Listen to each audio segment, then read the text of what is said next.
I always thought my family was glued together until my older brother quietly tore us apart and Mom chose him. That's when I decided not to stay quiet anymore. My name is Noah. Growing up, our house had rhythms you could set a clock by. Mom cooking at 6, Dad's laugh booming from the grill, siblings bickering over the TV remote. But there was always a quiet hierarchy, too. My oldest brother Derek was Mom's golden boy. The college degree, the successful career, the slick suits. Mom talked about him with that soft pride reserved for heroes. Me and Liam, we were the others. We did our thing. We kept our heads down. It never once occurred to me that keeping our heads down would mean letting Derek quietly take what wasn't his. A year ago, I would have laughed if someone told me Derek would be the kind of person to steal his baby brother's fiancée. But life doesn't always follow your early assumptions. Liam is the most decent person you'll meet. Gentle, earnest, the kind of guy who would hand you the last $20 if you asked. When he told us he'd proposed to Claire, the whole family celebrated. Claire was smart, funny, and she fit with Liam like two puzzle pieces clicking. They were the real deal. You could tell by the way their little private jokes made them light up at family dinner. We were planning, dreaming, choosing flowers, a real wedding, the whole thing. The future felt safe. And then everything unraveled in a way that still makes my chest ache. It unfolded fast. One week everything was fine. They were comparing florists and guest lists, and a week later, Claire had called off the wedding. When Liam came to my door, he looked like a man hollowed out. His eyes were red, his voice barely held together. She said she couldn't do it, he told me, like the words were foreign and cruel. At first, I thought maybe she'd had cold feet. Weddings are big. People panic. But something in Liam's face told me this wasn't nerves. It was betrayal. 3 days later, we all gathered at Mom Susan's house for a backyard barbecue. I hadn't seen Liam since he showed up at my place, raw with hurt. I walked into the yard expecting to find him somewhere tucked under an umbrella or trying to make sense of it. Instead, Derek walked in with Claire's hand in his, grinning like the world had handed him the perfect prize. For a beat, the yard felt like someone put a lid over it, sound muffled. The world paused. Claire walked like she belonged by his side. My stomach dropped so hard I couldn't breathe. Is this some kind of joke? I blurted, louder than I meant to. Derek just shrugged, that casual shrug that says everything is under control. Claire and I are together now, he said, like he was announcing a promotion. The destruction of a brother's life. I remember the glass in Riley's hand slipping and shattering across the patio. My sister Grace, since she was little, the firecracker of the family, froze with lemon in her hand, stunned. Mom's face didn't show shock. It didn't show pain. It showed something else entirely, an unreadable calm. Almost a softness. Not a single muscle tightened in outrage. That, right there, was the first warning sign. I stared at Claire. She wouldn't meet my eyes. Her cheeks were pale, and guilt sat on her shoulders like an old coat she couldn't quite shrug off. When she finally looked up, it was with that guilty, distant look people get when they have a secret they wish would vanish. Derek didn't so much apologize as dictate. It's complicated. Eh? Noah, it just happened? Just happened? I couldn't contain the anger. You took Logan's fiancée? You stole her while you were supposed to be his best man. Derek folded his hands, calm as a man in an expensive suit. It wasn't planned. I didn't try to sabotage Logan, he said in that tone he uses to make his version sound reasonable. We're both happy, Mason Noah. Everyone will benefit. Everyone. My mind couldn't keep up with that kind of logic. How could anyone justify that? How could Mom, who raised us, and who had always promised us fairness, not erupt? But she didn't. She looked like a hostess addressing a mishap. Let's sit and talk, she said, smoothing tension into placid dinner plans. I left the yard shaking. Grace followed me into the kitchen, whispering, "Are you seeing this?" Mom's cool with it. Her voice trembled. That was the second sign. This wasn't a misunderstanding. Mom had always shown Derek a softness. He was her proudest son. And selfish as it sounds, I finally saw it. A pattern. The golden child could bend rules. People forgave the golden child. That night, I called Liam. He didn't cry anymore. He just sounded numb. Of course it was Derek, he said quietly. It's always Derek. He takes. He pushes. I felt that low, terrible rage settle into me, not just at Derek, but at how long we had let him get away with things. How many small cruelties had been labeled leadership or ambition just because they came from him? Riley Grace cut off all contact with Derek. She stormed into the kitchen and said she wouldn't have it. My attempt to confront him later was shrugged off as exaggeration. Nobody wanted the family torn open on purpose. And then Mom called the next day in a voice that made my skin crawl. Mason, Noah, she said. The way parents say their names when they are preparing to mediate, we need to talk. Dinner this weekend. Let's put this behind us. It's time to move forward. Move forward. I almost laughed. How do you move forward when your brother has stolen your brother's future, and Mom acts like she's serving pie? I told Grace I'd come to the dinner, but not for Mom. Not for Derek, for Liam. He deserved to know that someone still believed in him. On Saturday, we walked into a house that had become a set, the actors all in place. Derek sat at the head of the table with Claire, like they had rehearsed this scene. Mom smiled as if everything were a small wrinkle in a life otherwise pristine. I gripped my fork until my knuckles hurt because I didn't want to break down in front of everyone. I tried to speak reason that night. I tried to ask the question everyone was pretending didn't exist. How do you justify this? How do you stand by while your oldest tears the family apart? Mom offered the usual calm. People make mistakes, she said. We need to forgive. Derek is still your brother. He deserves happiness. Riley slammed her hand on the table and shouted that Logan Liam was destroyed. He's crying himself to sleep, she said. Mom's face softened in that way that always carved Derek a path out of trouble. She told us to stop acting like children and not to ruin dinner. At that moment, something in me hardened. The scales fell off. No more placating, no more letting Derek skate by because Mom wanted a shiny eldest.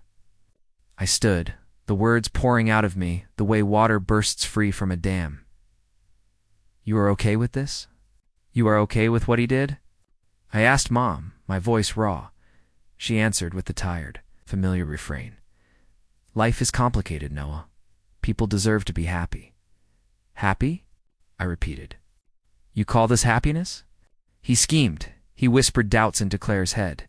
He took something away from my brother. How is that happiness? Mom's eyes had a flicker of something like exasperation, the look she'd used on me when I was a kid pushing back. You're making this so large, she said. We will talk and heal. Let it go. That was the breaking point. Grace and I left, and in the car we both said it out loud. We would not let this stand. If Mom wanted to choose Derek over us, she could. We would not be complicit in pretending this was okay. When we told Liam the truth, laid it out between stale takeout boxes and drawn curtains, he wasn't shocked. He'd suspected. But the confirmation burned him into a quieter resignation than anger. It's not the first time, he said. He's been doing this since school. He pushed me out of the way to get the varsity slot. Mom always smiled when he came home with trophies. Nobody listened. All of it clicked then, the small, petty injustices, the white lies, the excuses. Derek's arrogance had been groomed, and Mom had learned the language of forgiveness where he was concerned. But this was different. This was deliberate. This cut across loyalties. We decided then and there not to be drawn back into the calm, antiseptic world Mom wanted to sell us. We would call Derek out, not just for Claire, but for everything he'd quietly taken over the years. Enough. That night, slept badly, but it wasn't the helpless kind of sleep. It was the kind of sleep that follows a decision, a choice to stop covering up. We marched back to Mom's the next morning, not for apologies, but for answers. When we arrived, she tried that whole worried mother routine, and Derek looked mildly surprised that we were there at all. The plan had always been for Derek to minimize and for Mom to smooth it over. Not today. I walked straight up the stairs to Derek's room. His expression when he saw us was a weird mix, smug and suddenly defensive. To what do I owe the honor? He asked, leaning back against his desk like this was a family theater rehearsal. I didn't waste breath. "You've been manipulating Claire," I said. "You took her from Liam. Why?" For a moment, he just laughed, and that laugh was the kind a man uses when he thinks he's untouchable. But the laugh faded. After an awkward pause, he said quietly, "Look, I messed up. I didn't plan it. It happened." "I don't buy it," Grace said, steady and hot. "Claire told us you actively put ideas into her head that Liam didn't love her, that he was settling. You've been chipping away at them for months." Derek's face jerked. You could see the lie wobble. Then, in a voice I'd never heard from him before, small, raw, he confessed, something that made the room tilt. "I'm in trouble," he said. "I owe a lot of money. I made a lot of mistakes. I thought if I could get closer to Claire, her family might help. I didn't mean for her to leave Logan. It just got out of hand." For a second, I felt nothing. Then a slow, weird nausea rose up. So it wasn't just pride or greed or a lust for drama. Derek had used Claire's affection like a lever to pull himself out of a hole. He had weaponized charm and our mother's adoration to save himself. I asked him if he'd told Mom. His eyes darted to the door like someone hoping for a savior. "No," he said. "She would never forgive me. She always expects so much." The hunger in her voice, Mom's need to have the perfect son, had become his shield. He'd gambled the family on a lie, and when the house started to shake, he expected Mom to hold it together for him. Of course she did. She'd always done exactly that. He begged me for help, and in that booth at the diner, he sounded like a man who had finally run out of smooth lines. He told me about debt collectors, about a business venture that died and left him owing more than he made, about desperate choices that made me want to hurl. He was not just arrogant in that moment, he was terrified. I felt nothing but a cold clarity. He had turned his brother's life into collateral. He had weaponized our mother's love. And after all that, after the lies, after the theft, after the family dinner with mashed potatoes like neutral plaster over a broken leg, he asked me to fix it for him. No, said it wasn't cruelty. It was the last line I could draw. You can't let someone treat loyalty like a revolving door and expect to be forgiven for the convenience. We walked out of that diner with something like relief. The truth was said. Derek's confession didn't heal anything. It just made the damage visible. It made Mom's choice a decision she now had to live with rather than hide behind. We stopped answering calls. We stopped engaging with the daily attempts at family performance. Susan tried to call, left voicemail after voicemail. "We need to talk. This isn't how a family should act. Derek is still your brother." Her words clipped like someone reciting a line written by habit. We ignored them. The less we answered, the clearer our decision became. Soon enough, Derek tried one more gambit. He called me, voice soft, like an actor switching scenes. He told me he couldn't sleep, that collectors were knocking, that the pressure was unbearable. He asked if there was a way to make things right, to fix it, to patch the hole he made. I listened. Once, twice, and then I told him what I felt. You made your choice. Now, live with it. That was the moment I finally realized the only way to keep my soul was to step away. Families are complicated. Parents are flawed. But when someone weaponizes what should bind you, trust, love, loyalty, then it stops being a family and becomes a theater, where the villain writes his own applause. We prepared for the fallout. Friends reached out. Siblings took sides. Some extended families sent thinly veiled messages about not airing dirty laundry. Mom texted, "Come home and we miss you," with that same even tone. We didn't go. Days turned into weeks. News filters down in small, isolating ways. A cousin mentioned seeing Derek out late with a new suit.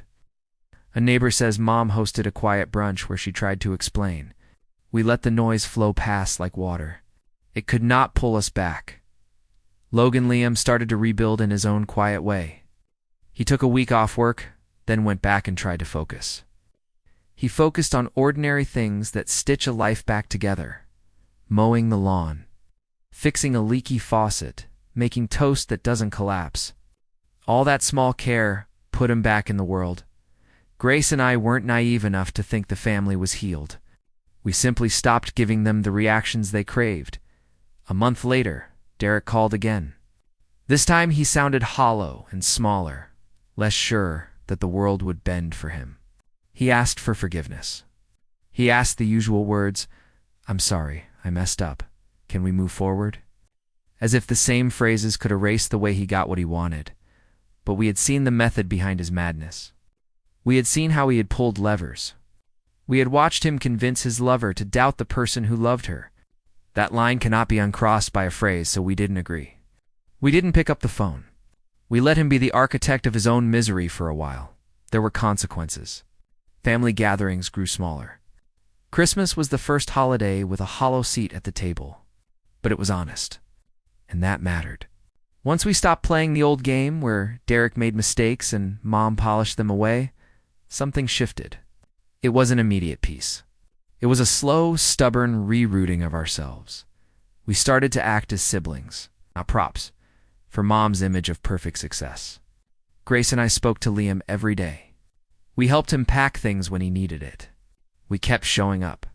Showing up for someone who had trusted us mattered. More than letting the house be whole with a lie at the center. The community's sympathy was strange at first. Some relatives whispered that we had to forgive. Forgiveness is a luxury, they said, that keeps families together. But I had started to learn the difference between forgiveness and complicity. The choice to forgive is a gift. Complicity is a shackle. I refused to wear it. Meanwhile, Derek's precarious empire began to wobble. Word got out, not in the family, but in the small corridors where he worked. People who once admired him for his success started to whisper about strange loans, about deals gone wrong. He tried to patch things with apologies and a frantic charm, but it felt thin. You can't convince the world your life is polished when the scaffolding is rotten. One afternoon, he showed up at my apartment. He looked smaller than I remembered. Not the man in suits with the rehearsed smile, but someone worn out. For a long minute, I didn't open the door. Then I did. He begged. He told me collectors were at the door. He said he'd be forced to sell the house, that Mom's life would be ruined, that everything he had built would crumble. He searched my face for the old mercy. Like cracked glass, the same old lines didn't land. "You put yourself here," I told him once. "You pulled the strings that took away a wedding, a brother's trust, a family. You traded those things for money." He looked at me like a boy who'd failed an exam he never prepared for. "Please, Noah," he whispered. "Help me." And for a heartbeat, it hit me. Pity, sure. But pity is thin. I had to be stronger than that. I wasn't going to be the bandage for a man who had used our blood as leverage. I walked him to the door. "You're not my brother right now," I said simply. "You've chosen what you want, live with it." When I shut the door, a weight left me. It wasn't a victory. It was a decision. I was done holding him up. In the months after the family conversation changed, Mom called less. When she did, it was a script about family and healing. We didn't answer. We weren't cruel. We were setting boundaries. In time, the calls faded. It's strange how absence sharpens clarity without the daily attempts to smooth everything over. The truth sits exposed. Liam started to date again slowly, like someone wading back into the water after being swept. He met a woman who taught him how to laugh loudly again. It was small, but it mattered. Grace found new reasons to get up each day, and I poured myself into work and friends. The world didn't end.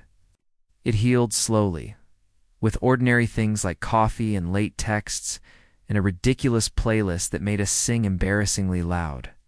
Sometimes I wondered if Mom ever felt the full weight of what she'd chosen. She sent cards sometimes, neutral little things, like a Christmas card with a note in her tidy handwriting. I didn't reply. Grace and Liam didn't either. It wasn't hatred. It was the necessary silence between a wound and healing. Derek's life, meanwhile, metamorphosed into consequences. Business deals fell through. A job offer he had been counting on vanished. The community that once cheered him began to shrug. I don't take pleasure in someone's downfall, but I do think accountability is part of justice. The thing that surprised me most was how much lighter my chest felt after. I stopped trying to prop up a broken performance. For years, I'd been the one to mute my anger for dinners, to swallow my questions for the sake of a domestic facade. Standing up changed me. It did not make me monstrous. It made me whole. A year after the barbecue, we met not as a family of 4 sitting in the same living room, but as 3 siblings who had chosen each other over the script our mother wrote. We met at a diner we loved as kids, and as we sipped coffee and joked about small things, we felt something we hadn't in a long time. It's ownership of our own story. There were still times we saw Derek. He'd appear at a funeral or a public event, and the crowd would murmur. Some extended family tried to shame us for being harsh or unforgiving. But the truth is, the only unforgivable thing would have been pretending it didn't matter. A few months later, Derek's problems hit a peak. The house the bright, perfect house mom had loved went up for sale. I heard the news like a distant bell. I didn't celebrate. I just thought about consequences. He made choices that left a trail. He had to live with them. That's how the world works. As for Mom, the soft armor she had afforded him finally cracked in small ways. It wasn't a public collapse. It was quiet. She paused at family gatherings, looking at photos, remembering the boy who once brought home a B+ on a report card and receiving the same soft pride. But time erodes things. Our once dutiful silence had cost us our own lives. Our decision to speak cost her the version of family she'd preferred. We rebuilt day by day, not to spite her. Not to win, to live. That decision to step away from lies and to stand beside Liam was the kind of moral clarity I'd been craving. It clarified who I wanted to be, someone who protects the vulnerable, not the abuser. Someone who says the hard thing. We stayed 3, Liam, Grace, and me. And it turned out that 3 is a living, breathing family. We weren't whole in the old perfect way, but what we were had integrity. That mattered more than quiet dinners, more than the golden smile of a son who never learned how to be honest. A lot of families put up a front. For too long, ours did that too. Mom polished, Derek performed, and the rest of us swallowed. The hard choice was finally making that performative piece impossible. When the person who should have been protected the most, Liam, was wounded, my loyalty shifted. Not away from family, but toward what family is actually supposed to mean: care, protection, honesty.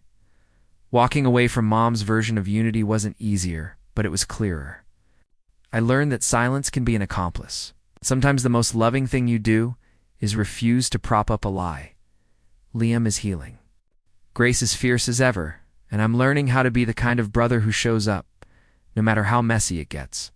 Derek is somewhere rebuilding the life he chose. Mom is learning slowly, maybe painfully, that protecting one child at all costs can cost you the rest. I don't have miracles to offer. I don't pretend everything is perfect, but what I do know is this.